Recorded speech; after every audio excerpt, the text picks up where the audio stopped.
Take a breath.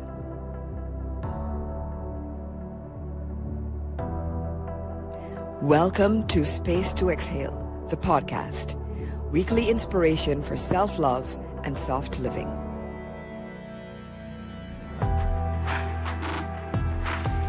I am your host, Lisa Hurley. I'm a 3-time Anthem Award winner, Reiki master, and community builder. And I'm the author of the book Space to Exhale.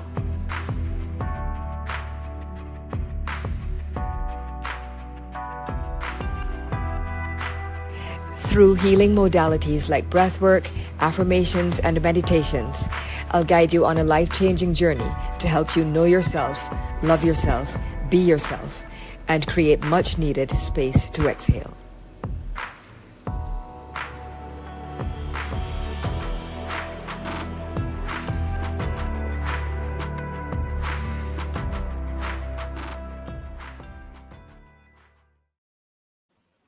Hello, everybody, and welcome to Space to Exhale, the podcast, a safe, serene sanctuary where we focus on high vibrations, affirmations, soft living, and self-care.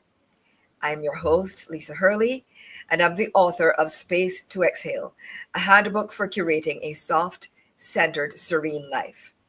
I'm here to help us all do just that. Relax, take a breath. Say no to hustle culture, and yes to a life of ease. My hope and dream is for us all to curate lives that we don't feel we need a break from. And today, my guest is Janelle Benjamin, whom I'm very excited to have on the show. Let me tell you a little bit about her, and I'm going to add her to the stage as I read her bio. So Janelle Benjamin is an award-winning diversity, equity, and inclusion consultant and the founder of All Things Equitable. With nearly 20 years of experience in government and corporate sectors, Janelle has been a driving force in breaking barriers to workplace inclusion. A trained lawyer and recognized thought leader, her expertise has led to systemic change across industries, earning her features in Forbes, The Globe and Mail, and more. Janelle is a top LinkedIn voice and one of Canada's top 100 Black women to watch. And she's my good friend. Welcome, Janelle. Welcome. Thank you so much, Lisa, for having me as a guest on your podcast. I'm so happy to be here and just delighted that you've created this wonderful space for us to come in and chat.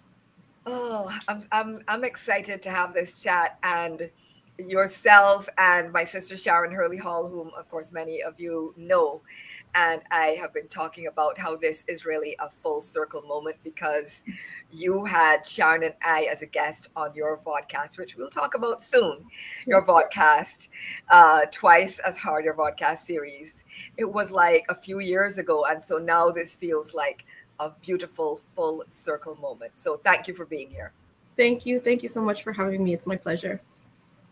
And so those of you who are new to the podcast, those of you who have been here for a while, you know how we start. We start by taking a few deep breaths. If you're new to the podcast, we start by taking a few deep breaths.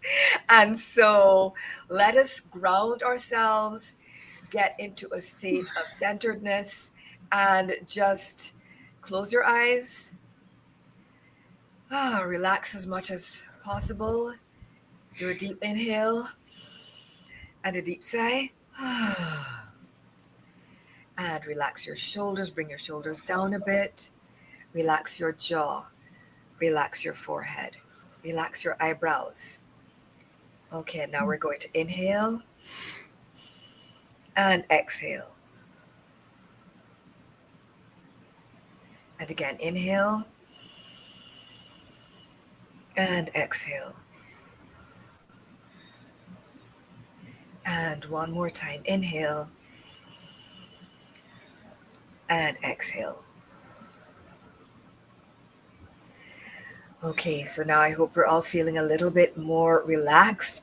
And as you all know as well, I'm big into affirmations because I believe in the power of positive thinking. I believe in the power of speaking what you want into existence. And so today's affirmation that I want us to all hold in our minds as Janelle and I speak is, I am giving myself permission to work less and rest more. I am giving myself permission to work less and rest more. And so that is what today's show is all about. We're talking about Black women and Black people in general having to work twice as hard. And so, Janelle, like, get us started with a grounding. There's this idea, you and I are very familiar with it, that Black women must work twice as hard to get half as far. And this has been passed down for generations. So my question is, why do you think that narrative continues to persist today? I think today our parents have instilled it into us, right? They know that the effect of systemic racism all too well, the pressures that they've had to make it, right? So the mindset is just really rooted in their survival and what they want for us. I think, the systemic racism, coupled that with the misogynoir, so the intersection of being both Black and female or woman, really still shape the workplace in so many ways. And so, I think it's rooted in survival. I think it comes from the fact that we're often over scrutinized and undervalued. So it forces us to, in some ways, overcompensate just to be seen as good enough. And so, yeah, I would say, I learned it from my mother. That's, kind of where it comes from for me. And a lot of the women that I spoke with on the show, it came from family members, their parents, people who told them, this is what they needed to do in order to just be seen as good as. So you've heard it growing up, like many of us had, but is there a moment, like, as an adult, when it became like more than just theoretical or something that you heard the elders say, and when you realized, wait, this actually applies to me at work? Yeah, I would say it's odd that So many, right? So many, I'm gonna say no, because at the point where I was already in the workforce, I was already better than a lot of my peers, right? I had already, through high school and undergraduate, done all those things to become excellent. So by the time I hit the workforce, and a lot of us hit the workforce, we are already better than our counterparts in many ways. However, we are underappreciated, undervalued, demoted, kept down, held back, oppressed, all of the things. And so we learn that excellence isn't enough to kind of shield us from the bias that we're going to encounter, the systemic racism and the pressures. So yeah, I would say, it's odd to say no to that question, because, you kind of instinctively want to say, well, yes, there's a moment where I realize that I'm still working twice as hard in the workplace just to demonstrate my competence. But I think at this point, they know that I'm excellent. I'm in the workplace. They know, again, I'm hired because I am the best and the brightest. And yet somehow there's a moment where I know that working twice as hard isn't going to be nearly enough. Right? Yeah, I definitely have realized myself there. There've been a couple of moments when, like, for example, where, I had been working at a job for a few years, and I'm sure this has happened to many of us. And then someone comes in fresh and new, and immediately you sort of like end up, you're reporting to them. They're like at the same level, but yet you're reporting to them, and then you have to train them on everything. Yep. And you're like, well, couldn't I just manage? Yeah. At that point, you're not working twice as hard, but you're doing twice as much labor, right? You're doing a lot more work. You're not having to prove yourself. You've already done that, but you're having, you're assigned more in terms of the labor. And again, that's also rooted in slavery, right? Yeah, absolutely. Yeah. So as I've sort of mentioned at the top of the show, you have a vodcast series, which I love, called Twice as Hard. And I remember when you launched it, and I was just so excited by the name. I'm like, okay, finally somebody is actually calling a thing and saying what needs to be said. So what made you move from, okay, this is my lived experience, this is the experience maybe of people that I've worked with and coached and folks in my family. What made you move from that to this needs to be a show? I would say, the origins probably started in my own, racial gaslighting that I experienced and workplace trauma, having been oppressed and held back and demoted and let go from places where I thought I would experience belonging. Right. And so I think that the origins really just stem from the fact that I was seeing a lot of prolific Black women on LinkedIn, many of them inclusion practitioners, equity practitioners, business owners, people who've had to start something on their own, precisely because of their experiences in the workplace. And I think it was a platform for validation, and also for strategy. I think it's important for, in the work that I do as a consultant with workplaces, to educate my audience on the specific issues that Black women face, right? We need to strategize around this group of people, precisely because of the intersections of being both Black and female. And if we don't create interventions and strategies for Black women, no other group is going to achieve equity in society, right? Or in the workplace. And so, I think it was a platform for me for validation, just to hear the stories from women from across the diaspora and realize we've had this unique and shared experience, but also to strategize on and provide advice and counsel to employers on how can they do better by us, right? They ought to do better by us. I absolutely agree. And so we've touched a little bit on us having heard the phrase, you have to work twice as hard to get half as far. We've heard it growing up. We've experienced it in the workplace. But can you take us even further back to the root of the matter, like the historical roots of this expectation? I have my personal belief about what the root of it is, but I would like to, you are the expert. And so I would really like to hear from you, the historical grounding that this comes from. I would say, again, it comes from stereotypes from slavery and colonialism, where Black women were exploited. We were on auction blocks. We were laborers. We were caretakers. These ideas about our prowess, our strength, our, thicker skin have led to a lot of tropes about us as being strong and angry and difficult, even if we set boundaries for ourselves in the workplace. So this sort of workhorse stereotype has really been embedded in the narrative that we need to work twice as hard, and again, passed down through the generations. And I would say, that's sort of the historical roots of this, overwork.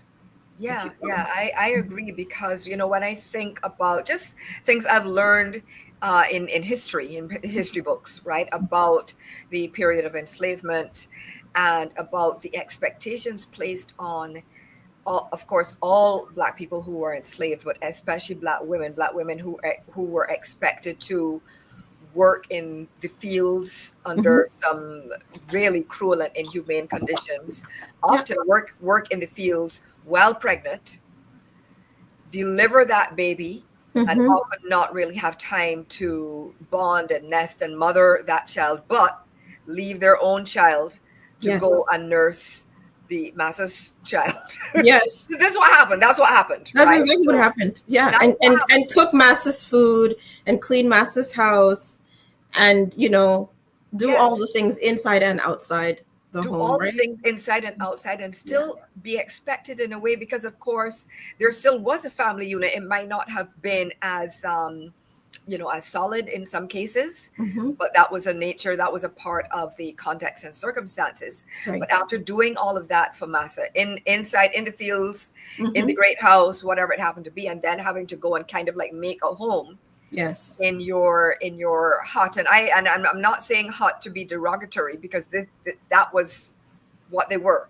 Right. And there's still some, I believe there used to be one near to where I used to live in Barbados. Mm-hmm. It was tiny. Yeah. I don't know how it was tiny. And so then to have to go do the work and come home and do the caring and the mothering and the nurturing and all of that on no sleep. So that is part of that's where it comes from. And honestly, I feel like we've kind of like exchanged plantations. Yeah. We have. We have. And in a lot of ways, we put the pressure on ourselves as well to keep working, to do the things, to keep the house clean, to tend to the children, to cook the food, to wash the curtains, wash the sheets. We're constantly moving as laborers in our homes still to this day. I don't mean to laugh, and it's just as you said that, I had a flashback literally to yesterday, right? Yeah. Why was I sweeping my walls? Literally, one of those like telescoping. Yeah. I was speaking to my mom last night. She's like, "Wow, you really take this cleaning thing to the next level." I'm like, okay, I might have gone overboard, I admit, but it's almost like it's ingrained. It's ingrained. It's ingrained. It's ingrained. Yeah. And so with it being ingrained, and sometimes us not even realizing in the moment, that we are participating in this, what are some of the hidden costs, whether it be physical, emotional, financial, in other ways? What are the costs of us buying into this, this narrative that we have to work twice as hard? What's the harm to us and the hidden cost of us buying into that mindset? So there's a lot of hidden costs. I'll break them down into sort of 3 categories as I think about it. Physically, the toll on our bodies, just the chronic fatigue, the exhaustion, the burnout, the hypertension, the diabetes, the anxiety, right? The mental health issues, physiologically, emotionally. I'm no psychologist or therapist, but I'll say, but the terms, the terms. I'll say, as it relates to the workplace, there's imposter syndrome, right? The fact that we think we're still not good enough, even as we've demonstrated our competence and our excellence in a lot of cases, we still don't feel worthy in a lot of ways. We are hyper vigilant. We're always on hyper alert. There's a lot of self-doubt emotionally. Am I good enough? Can I do this? And then I'll say financially is the third hidden cost to overwork. We spend money, a lot of it, to fix ourselves, in therapy and coaching and doing all of these things to fix a problem that ultimately we didn't create, right? We are having to self-soothe in a way after the fact, after we have these hard experiences at work and in our personal lives, and having to spend money to resolve these issues after the fact. So there's a lot of hidden costs to constantly being on and constantly working, right? The burnout, the fact that we can't show up for our families and the people that we love in the right ways, right? Sometimes we turn off at work. It's like, what? Somebody else can do that today.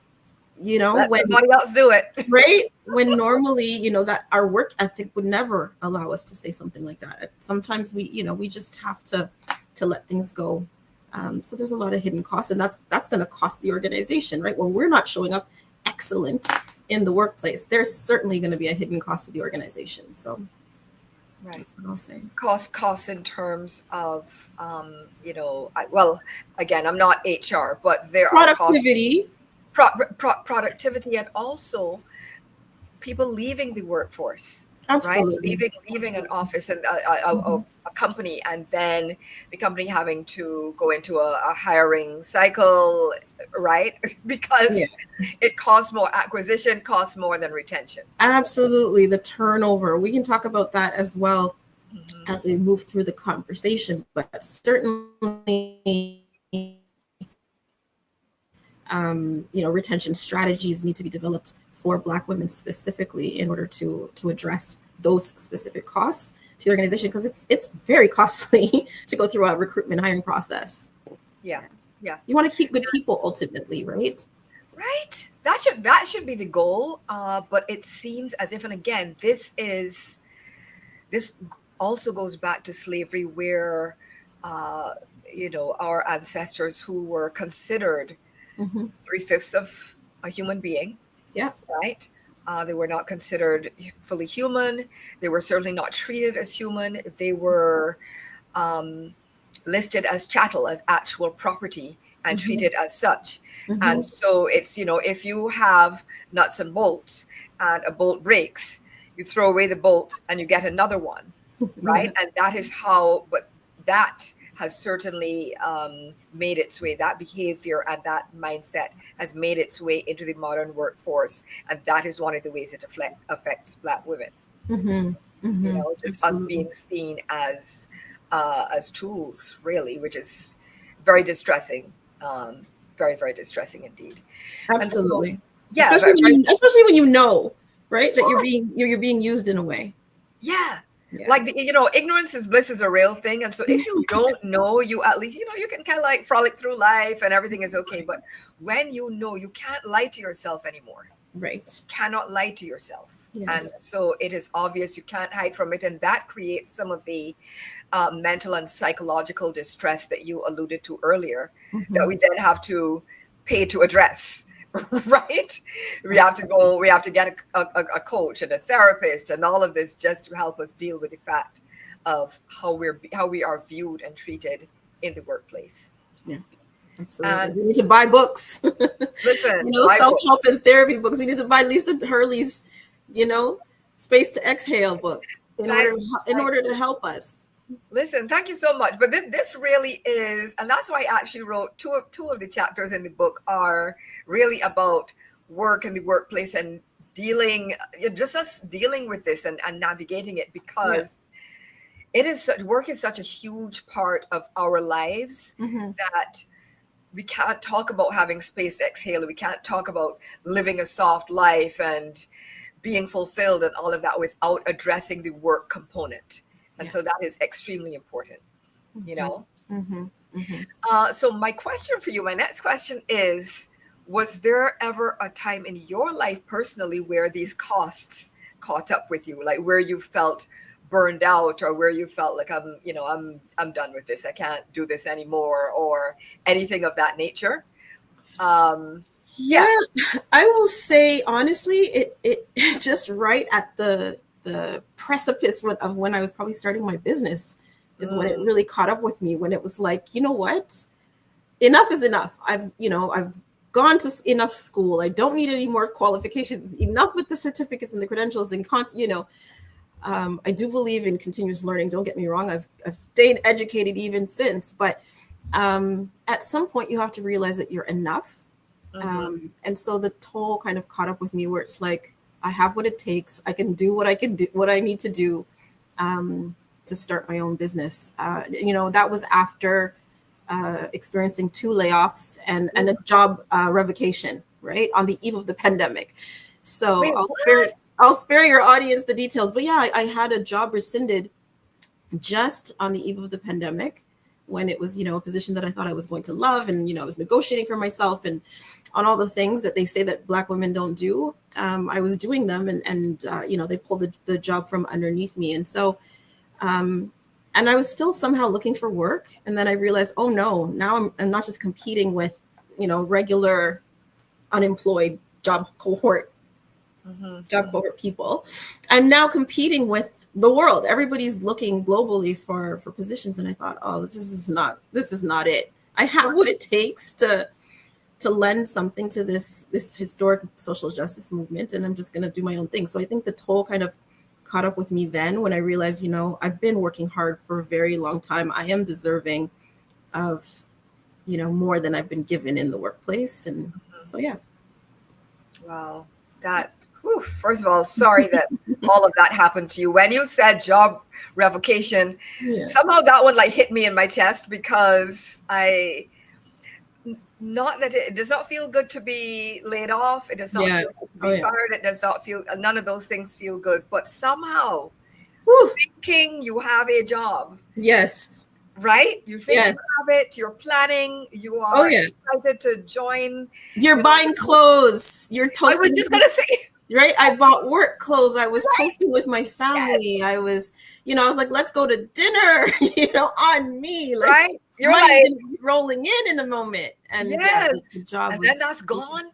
then it was completely gone. And the worst part about it wasn't that, the world went into a global lockdown. And so I would have understanding that they would revisit my employment at a later date. No. They pulled the rug and blamed it on me that I was somehow being too greedy, asking for too much in the negotiation process.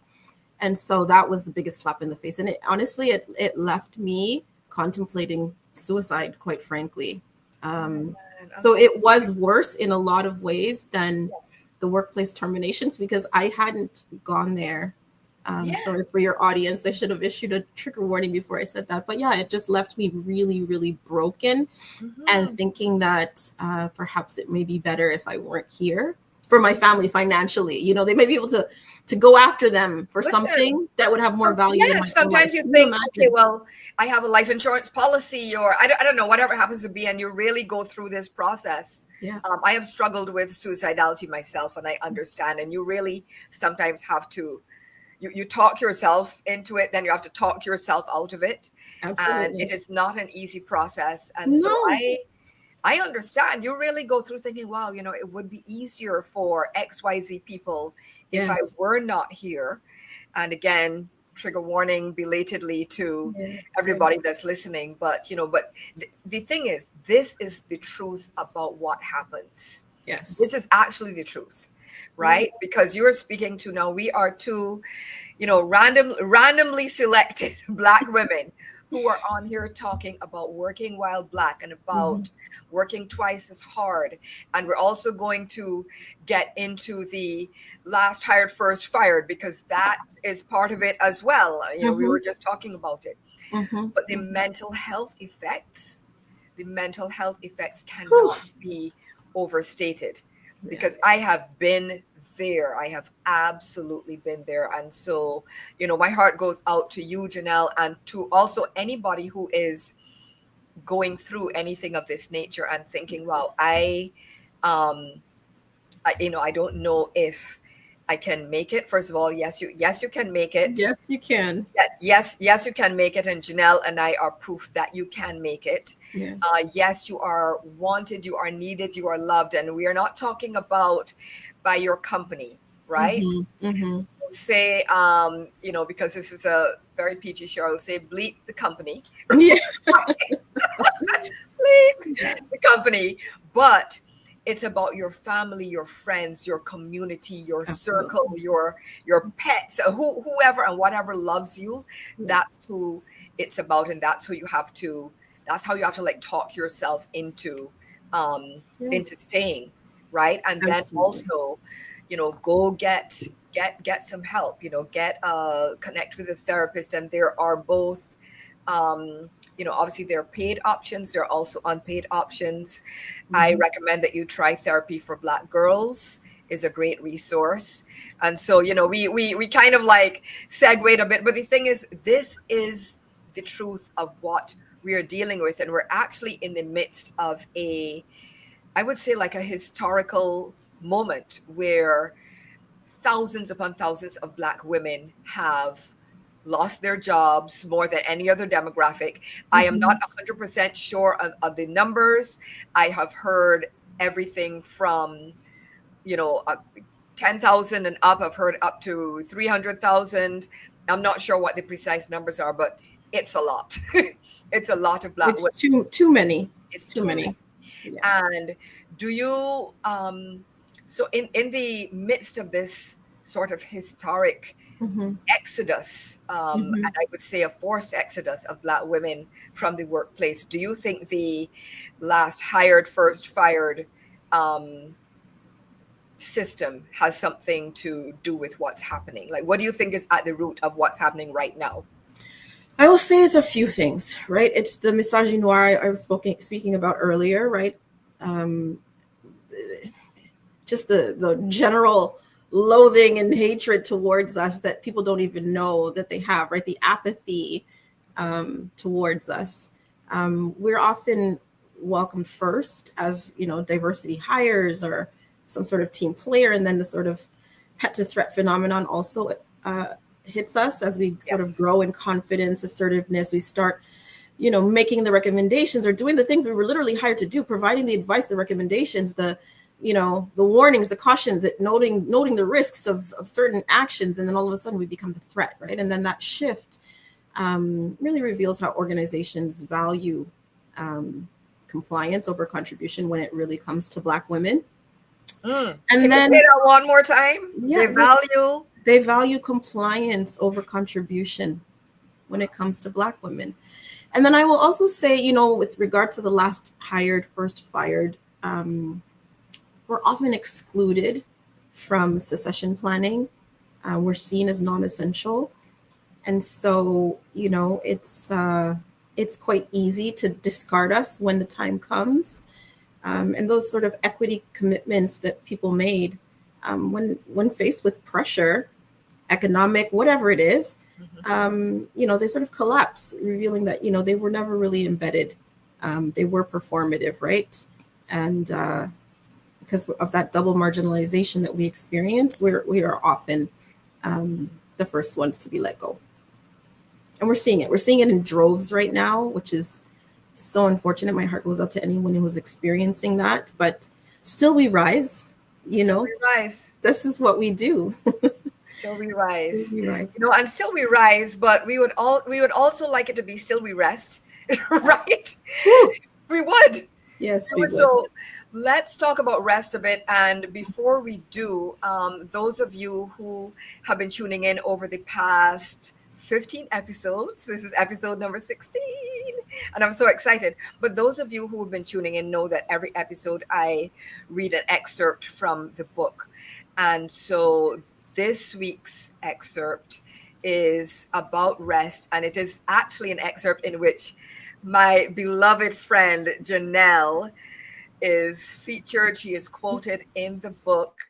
She is absolutely brilliant, and if you can't tell, I'm an absolute fangirl of Janelle's. And so I want to share this excerpt with you, and then, let's reconvene afterwards, talk about it all, and let's get into it. Sure. Okay, so this is called Rest is Activism, and it is from chapter 6, Curate Your Capacity, Rest. Fast forward to 2020. I started including a call to rest as part of my activism work. We all need more rest, but especially Black people. Whole empires and nations have been built on our ancestors' backs. My people are still generally overworked and underpaid. Our enslaved ancestors did not toil, revolt, and claim their freedom, only for us to continue slaving away, albeit on a different kind of plantation. They gave enough, and we have also given enough. When we're talking about reparations, rest must be included in the computation of what we are owed. We dishonor our ancestors when we do not rest. As I started exploring the topic of Black rest more deeply, I came across the Nat Ministry on Instagram. I knew that I had found my people. The Nat Ministry was founded by Tricia Hersey, author of Rest is Resistance. The Nat Ministry views rest as a core component of liberation work and believes that lack of rest is one of the isms affecting marginalized communities, in particular Black people. Full honor and respect to Ms. Hersey, Bell Hooks, the Black Panthers, and all those who for years have been preaching the gospel of self-care and restoration for the Black community. Even if you don't consider yourself an activist, I would posit that existing in Black skin lends itself to activism by default. Everything we do is political, whether or not that is our intention. That includes our rest. As Audre Lorde states, caring for myself is not self-indulgence, it is self-preservation, and that is an act of political warfare. Since rest has been stolen from our ancestors and from us, Every time we rest, in addition to restoring our bodies, we are also reclaiming that of which we were robbed, currently and retroactively. The revolution will be rested. We must divest and rest. In addition to the historical context, the reason why I focus on promoting rest is because almost every Black woman I know is weary, including me. Tired, I tell you, epigenetically exhausted. We carry in our genes the fatigue our ancestors felt. Many Black women are either currently on sabbatical, planning to take leave, or they've recently taken time off from work to recover from burnout. Or, even more likely, they're struggling, barely making it from one day to the next because of years long bone deep fatigue. This is because, among other things, Black women work more and earn less. According to the US Department of Labor, Black women have the highest workforce participation rates of all women, but earn a mere 64 cents for every dollar earned by white men. That means we must work longer hours than other communities in order to gain financial parity. Part of what drives us to overperform and therefore burn ourselves out is the experience that we must work twice as hard to go half as far as our non-Black counterparts. Just ask former presidential candidate Kamala Harris. How many of us have credentials on credentials, degrees on degrees, and years of experience, only to have to report to and train people whose only qualifications are mediocrity and nepotism? Many of us are busy working hard while others are working smart. It is an unwinnable game. This phenomenon is so entrenched that Janelle Benjamin, founder and principal consultant of the Canada-based management consulting firm All Things Equitable Inc., created a YouTube series called Twice as Hard to tackle the topic. In this vodcast, Benjamin interviews Black women who have lived experience with giving twice the effort and receiving half the reward. She was inspired to create it after noticing that she and other professional Black women in her circle were undergoing a treadmill-like experience, constantly moving, constantly working, but making little forward or upward progress. Benjamin explains, I was first introduced to the concept that Black people, especially Black women, must work twice as hard as white people to get half as far by my mother. She was trying to prepare me for the realities of life. As I progressed in my career, or sometimes did not progress, I discovered that what she had warned me about was true. Black women are caught in a thankless cycle where we are required to be excellent just to get in the door, yet often punished, excluded, and moved from pet to threat because of the very same qualifications we were hired for. Black girl magic is real, as is Black excellence, but there's a place for Black averageness as well. There must be. We should not spend our entire lives in the stranglehold of struggle, trying to prove our worth to people who are committed to seeing us as inferior.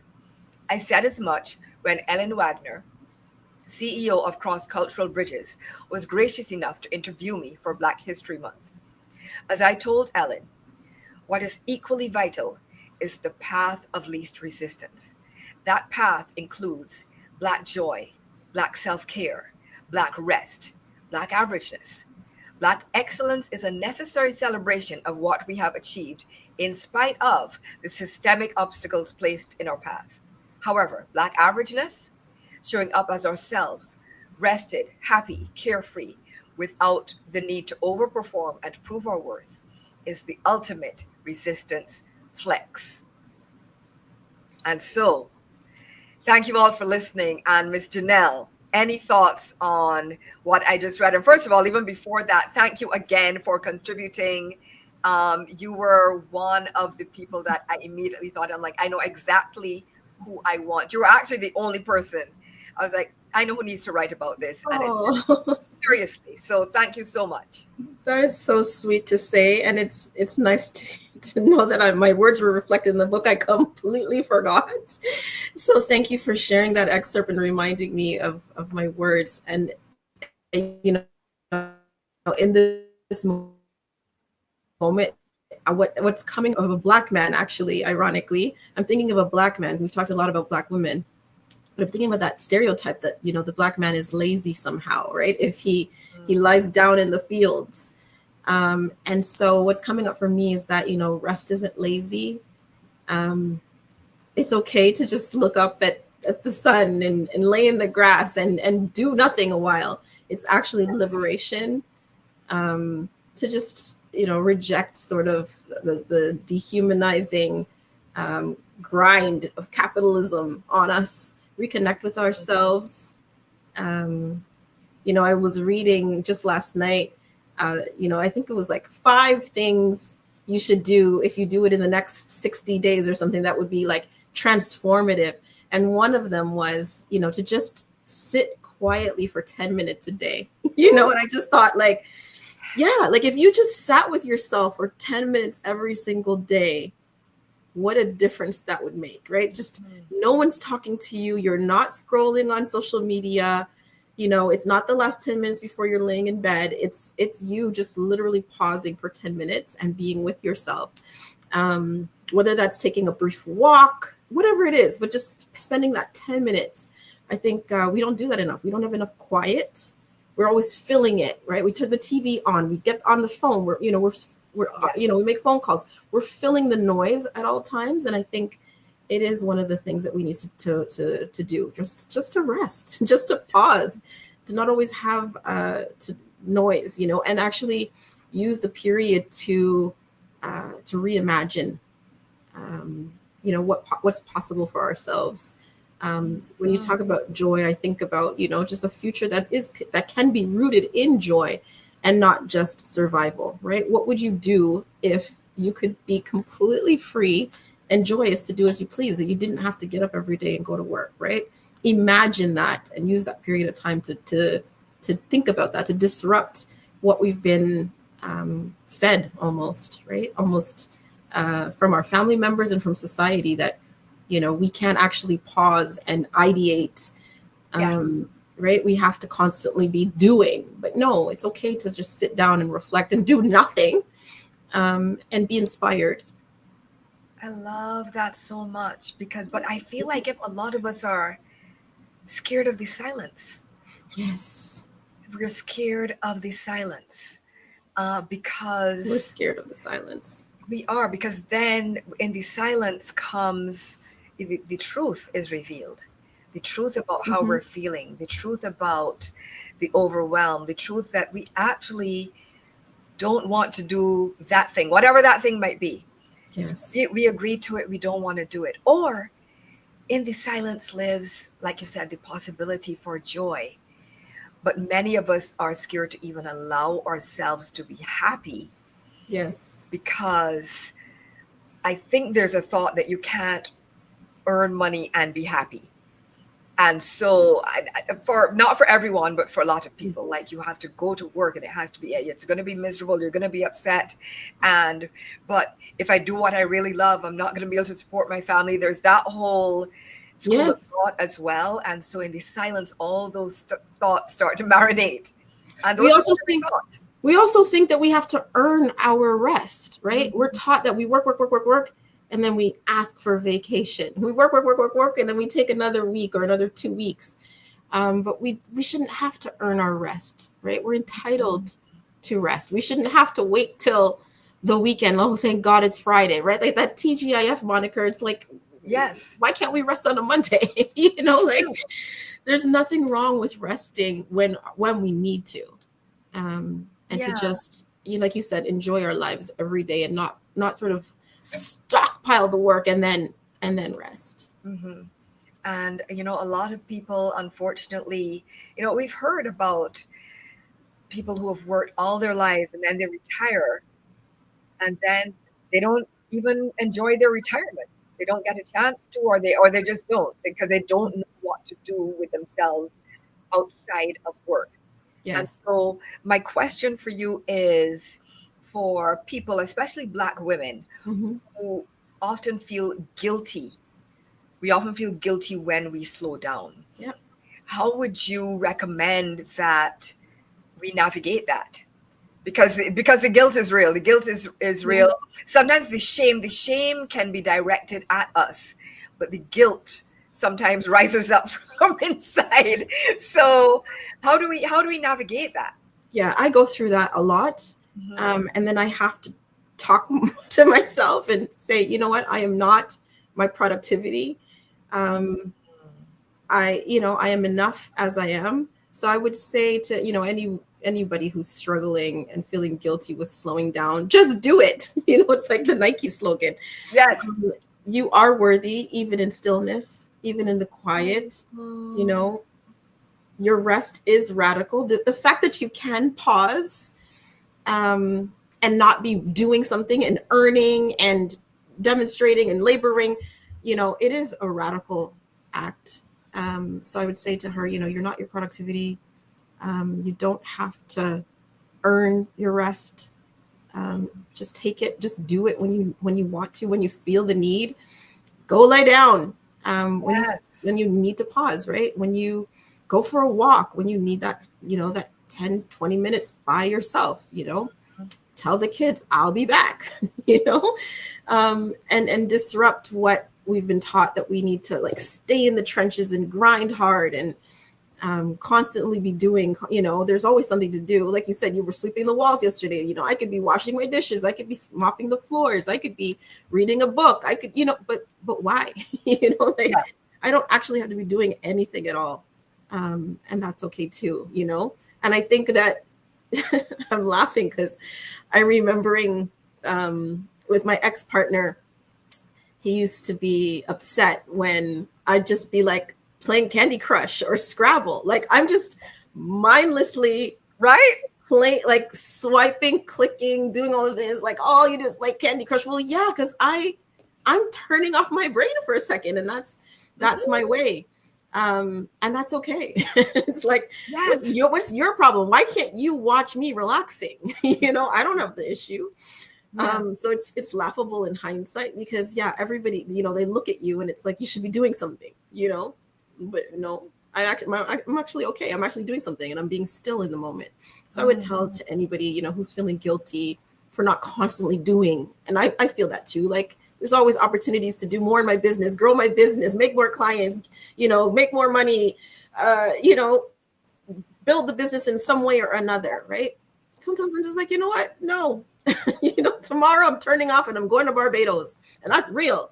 That is actually happening. That is actually happening. And I'm so excited that you are going to my home country and you and Sharon hopefully are going to get to hang out, even if for a short while. Yes. Yay. Yeah. 7 days, no laptop, just me and the beach. You and the beach. And, and just blue water and all the dolphin and just grilling my heart can take.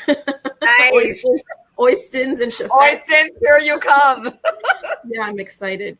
So I think it's okay to just turn off, the clients can wait, turn on that out of office, and just do what you need to do for yourself. Wow. I just put up here, I'm so excited to meet Janelle. And on my end, it says LinkedIn user, but I know exactly who that is, Sharon. For those actually meet in person, for the first time. I mean, we've been in community for years and, I consider us friends, and I'm just so happy that y'all are going to actually get to meet each other and hang out, and it's just I know the smiles are going to be so big. We're going to have to take a picture for the gram, but we'll do it for LinkedIn. yes Do it for the gram, for LinkedIn, for TikTok, all the places, all of the places. So well, I feel like if we partially just answered that, but I'm still going to ask in case there's something else. Answer this question. So of course, the podcast is called Space to Exhale. And so that's something that I believe is important for all of us to find space and time, make space and time to exhale and decompress, calm down, unplug, all of the things. And so you just mentioned one thing that you're doing, which is going to Barbados. So that's a huge, wonderful exhale. And in addition to that, what are ways that you exhale personally, like while you are at home in your regular everyday life? And this is again, I'm asking because for the people, for the Black women especially, who feel guilty or who are not sure how to even begin to rest. Mm-hmm. Mm-hmm. You said, okay, just take 10 minutes. You said, Yeah. vacations. What are some other ways or rituals that you have maybe? Honestly, what I do, I walk. I walk in nature. I go down. I'm fortunate to live very close to a lake and like beautiful nature trails and a gorgeous conservation. So I just walk. I go and I and I take pictures of flowers and chipmunks and birds and yeah, just pretty scenery. Like I listen to the waves and I sometimes I put Glorilla in the headset or Cardi B and Yes. Lotto and all the ratchet girls, and I'm walking and I'm enjoying the outdoors with music and old 90s hip hop. Little Kim is in my headset. Like I'm just enjoying the surroundings, the scenery, and of course it's beneficial for my health, my mental health, all the things. So I walk. I try to walk up to between 5 and 6 kilometers a day. How long is that in minutes on average? It's about between an hour and 90 minutes. So if I do like 5 kilometers, it's about an hour. I can do 6 in like about an hour and 15 minutes, sometimes 90, depends if I slow down and I take too many pictures. But I take that time out for myself, either very early in the morning while the kids are still in bed or like late in the evening before when the sun goes down and it's not quite so hot. But yeah, I walk by the beach, I walk by the lake, I walk, through the trees, through the forest. And I enjoy that. I enjoy that so much. It's kind of been my ritual lately. Other things for me, I mean, travel's always been part of how I de-stress myself, but other things I do when I can't get away for, long periods, I go to the spa. I go for a quick pedicure, or I go get a facial, or I go for, I treat myself to like in-home massages. Is that really bad? I get a massage therapist to come into my home and like she brings her table and she sets it up, and so I can do that in between meetings, right? Like if I have, that's amazing, right? I don't have to like travel somewhere and I don't have a lot of time because I'm super busy. So I do that, and then I book like all my therapy appointments at the beginning of the year. So like chiropractic is in there all year, physio is in there all year, massages. So I'm using, the benefits that I have. What else do I do? Oh, and just keeping my surroundings as clean as possible. So like I treat myself to like someone who can come in and like clean my home and like do the laundry. Yes. Like, yeah, I take care of my surroundings. I have somebody who comes and he cuts the grass, and I have somebody who comes and like, does the laundry. I mean, I don't have a nanny. So, I'm still running around chauffeuring and driving my kids all over the place. Yes. But I want to say, if I may, and apologies for interrupting. I do want to say though, you don't need to apologize. Yeah. Right? No. If you had a nanny, that would also be okay. That would be okay. If you had an in-house chef, that would also be okay. Absolutely. If you had a chauffeur, that would also be okay. Yeah. Sometimes I order HelloFresh boxes and I don't have to think about what's for dinner. All the groceries arrive. I just make something quick. The recipe's right there. It's easy to follow. I do what makes my life easy. I'm really about making myself happy. And if something's bothering me, I fix it immediately. Like that's just kind of where I am now. Yeah, I fix it immediately. Anything that's bothering me, I fix it. If like my bathroom is like I'm gonna repair my bathroom because the bathroom is leaking right now.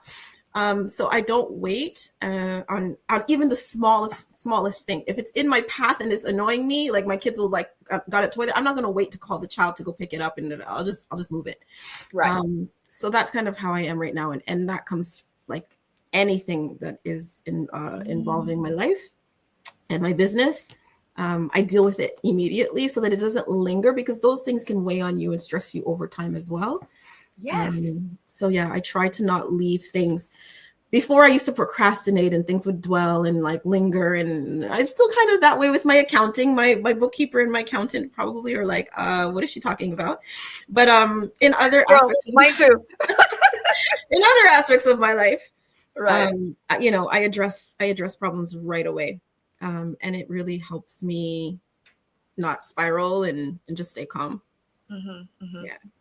Yeah, that I'm so happy that you mentioned that, because we don't often account for or realize the load of carrying all of the unresolved things. And I'm not talking therapy. This is not therapy speak.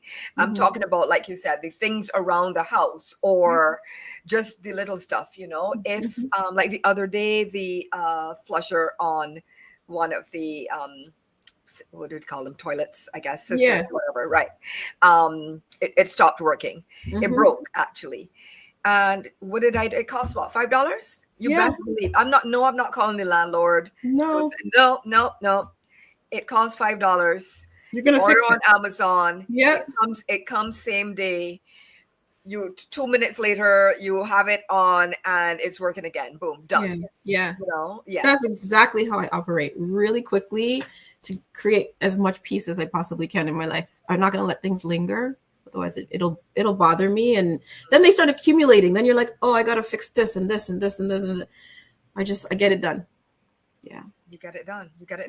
Mm-hmm. So we have a few minutes left. So before we start fully winding down, your company, tell us a little bit about your company, All Things Equitable. We've talked about the Vodcast series, Twice as Hard, which everybody go and watch all of the episodes. That's number one. But tell us about your company, All Things Equitable, and why you even came up with that name. Again, you are like a naming genius, because I'm like, oh, I like this. It's nice. So tell us all about it.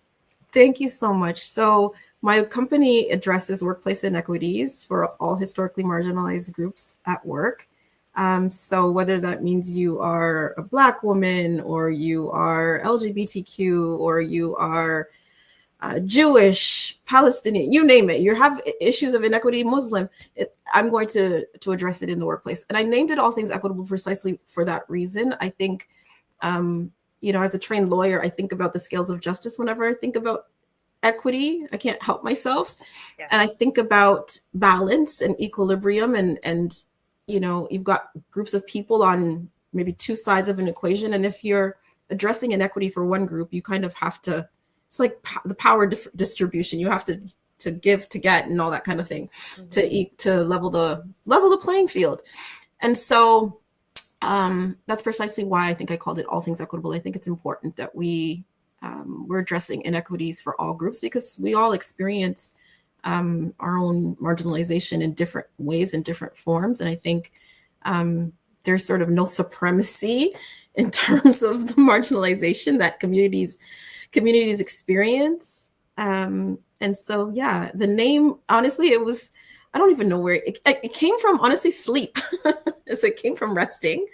Which is good. Again, resting is a creative space. Yeah. At the point where I was going to create a company, I knew I was going to create a company. Ideas and inspiration just kept coming to me. And I would get up, and I think I had a BlackBerry at the time, and I had like a notepad, and I would just wake up in the middle of the night and write notes down. And the company name literally came to me in the middle of the night, and I wrote it down. And ever since then, I see all things this, all things that, all things everywhere. I'm like, what the heck? But it's fine. I'm grateful, and I think it really speaks to the fact that I want to help workplaces become more diverse and inclusive and safe for everyone, so that we can all thrive and we can all have experiences of belonging. That's what it's about for me. Just creating a just system for everybody. Okay, well, that's a great note to end on, creating a just system for everybody. And so before we sign off, tell everyone where they can find you. If you have any initiatives coming up, let us know about those. Just tell us all the things so that people know. Sure. So you can find me at allthingsequitable.ca. I would say what's coming up. I'm working on a certification right now. So I'm going to be assessing my impact. I know I've made an impact over the last 5 years, but I hope to do a bit of a status report by the end of this year to let my audience know precisely what I've achieved and the impact that I've made. So I'm beginning to measure that as part of the B Corp community and their level impact program. So I'm really proud of myself for that. And I'm also this is something that I'm going to only share with your audience, Lisa, but I'm creating a community for employers. It'll be called Equitable Leaders. And I'm going to kind of, I'm shaping it right now. And what else is coming? There'll be a community, and I think I've got to get my newsletter going again and a bunch of other things. But the community, and courses. Those will be the biggest things that I'm working on in the next little while. And the certification. That certification, my application should go in September, and hopefully by the end of this year, I will be a certified B Corporation. So that's a kind of good news story for my audience to share. And that really, what that signifies for those who aren't sure about it is that I will be using my company as a force for good, right? Demonstrating not just the social impact, but also the environmental impact, because of course, equity is tied to climate. And I hope to be making a positive impact on the climate as well. So that's kind of what I'm working on. I love. So not much then at all. Well, not much. On top of client delivery, there's the business development things in the background are one thing, but there's certainly client delivery. I'll continue to provide excellent service to all of my clients, helping them with their workplace issues and challenges and inclusive leadership if they need it. Oh, that is excellent, excellent, excellent. Congratulations on all of it.